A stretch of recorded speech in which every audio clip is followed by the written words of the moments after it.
Assalamualaikum warahmatullahi wabarakatuh. Perkenalkan, nama saya Muhammad Rizky Jamal, dan di samping kanan saya Muhammad Ikram Hamka dari kelas 2D. Dan saya Sultan Nur Rahman. Baik, kami dari kelas 2C dan 2D ingin menjelaskan apa itu skala maturity dalam framework COVID. Baik, untuk mempersingkat waktu, baik untuk materi pertama akan dijelaskan oleh rekan saya yang ada di sebelah saya, pada Kakanda Muhikram. Saya persilahkan. Oke, baik. Terima kasih Saudara Muhrizki. Jadi kali ini saya akan membuka dan menjelaskan tentang konsep skala maturity dalam framework COVID. Halo semuanya, saya Ikram, konsultan IT Governance, dan hari ini kita akan membahas sesuatu yang sangat penting dan aplikatif dalam dunia manajemen TI, yaitu skala maturity dalam framework COVID. Framework COVID adalah alat bantu manajemen TI yang dikembangkan oleh ISAKA, yang digunakan untuk memastikan bahwa teknologi informasi mendukung dan memenuhi tujuan bisnis. Salah satu fitur utama dari COVID adalah model kematangan proses atau Process Maturity Model. Ini membantu organisasi mengukur sejauh mana proses tata kelola TI mereka telah berkembang.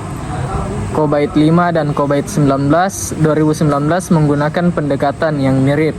Proses-proses dinilai menggunakan skala dari 0 sampai 5, seperti berikut. Pada level 0 atau incomplete, proses tidak ada atau tidak dijalankan sama sekali. Untuk level selanjutnya, yaitu level 1, adalah performed. Proses ada namun belum terdokumentasi dan distandarisasi. Untuk level 2 atau manage, proses dikelola dan direncanakan, sudah mulai konsisten. Dan untuk level 3, establish, proses dijalankan secara formal dan didokumentasi lengkap. Untuk level 4, predictable, proses terukur, termonitor, dan dikendalikan.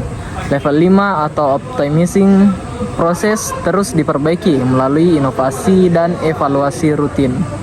Mengapa hal ini sangat penting? Karena dengan mengetahui level maturity suatu proses, organisasi dapat menyusun rencana peningkatan. Misalnya, jika proses manajemen risiko hanya di level 2, maka kita tahu apa yang perlu dibenahi agar naik ke level 3, yaitu dokumentasi dan konsistensi. Dan yang tak kalah penting, maturity bukan hanya soal nilai tinggi, tapi soal kesesuaian dengan tujuan bisnis. Untuk selanjutnya saya serahkan kepada host. Ya, terima kasih kepada Kakanda Ikram telah menjelaskan bagian pertama, yaitu pembuka dan penjelasan konsep bagaimana cara memahami skala maturity dalam framework COVID. Nah, di bagian kedua ini saya akan menjelaskan apa sih itu studi kasus di dunia kerja. Nah, terima kasih kepada rekan saya yang sudah menjelaskan bagian pertama. Nah, di sini saya akan menjelaskan studi kasusnya. Nah, ada seorang IT manager di perusahaan manufaktur. Saya ingin berbagi bagaimana maturity model dari COVID ini kami terapkan di lapangan.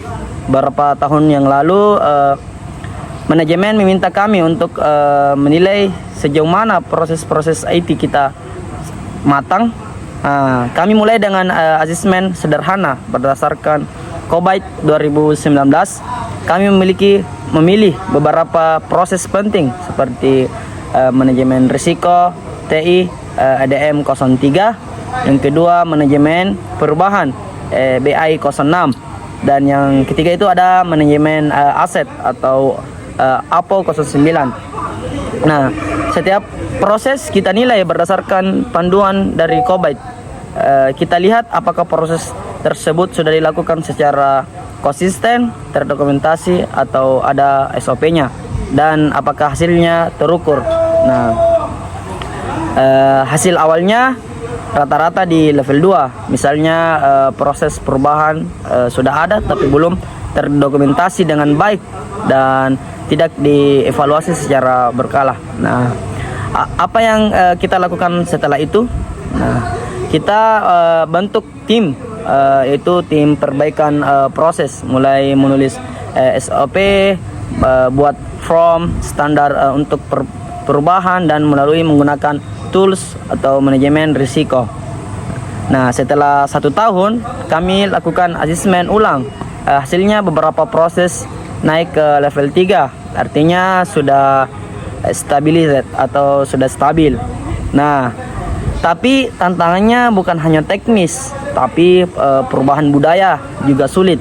Banyak staf merasa proses baru ini bikin ribet.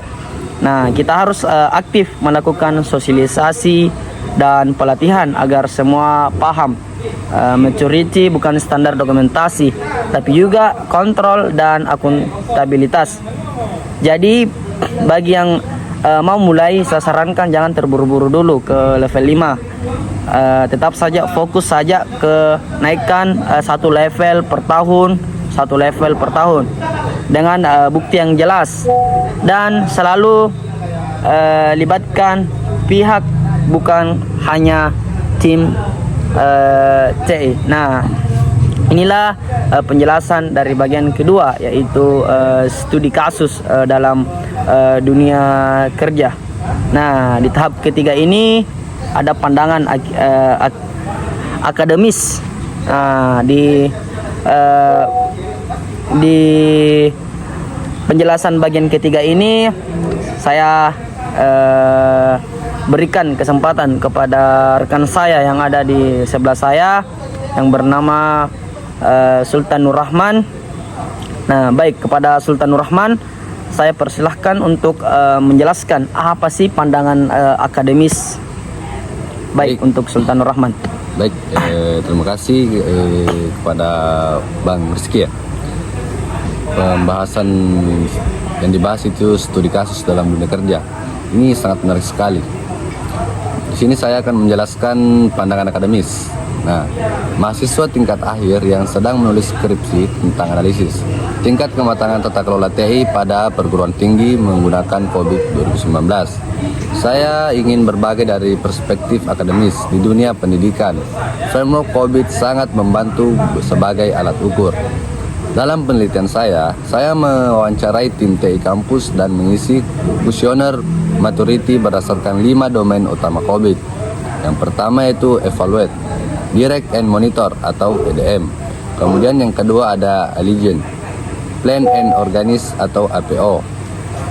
Yang ketiga ada build, acquire and implement atau BAI.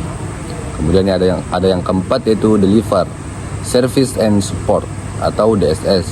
Kemudian yang terakhir ada monitor, evaluate and assess atau MEA.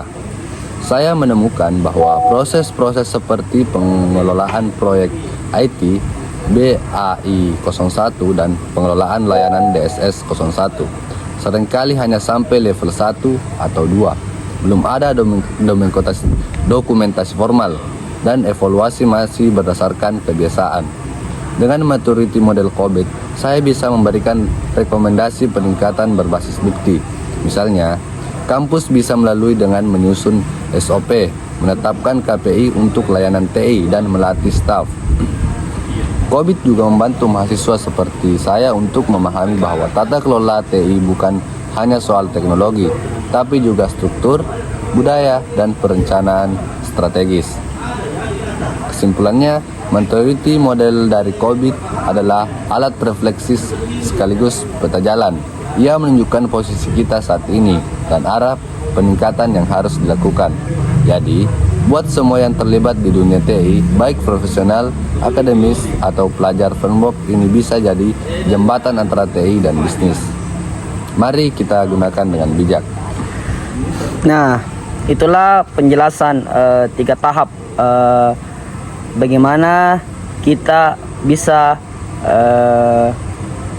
memahami skala maturity dalam framework COBIC. Nah, yang dijelaskan dari tahap pertama itu Bang Ikram itu ada di pembuka dan penjelasan konsep. Nah, dan saya sendiri itu menjelaskan di studi kasus di dunia kerja.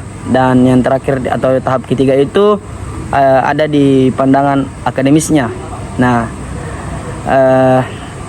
dan yang terakhir saya berterima kasih kepada penonton online yang telah menonton diskusi kami atau penjelasan kami. Nah, jika Anda ingin memahami lebih lanjut tentang COBIC dan maturity model, silahkan tinggalkan komentar atau pertanyaan di bawah. Sampai jumpa di video selanjutnya. Let's go. Assalamualaikum warahmatullahi wabarakatuh. Bye bye and see you.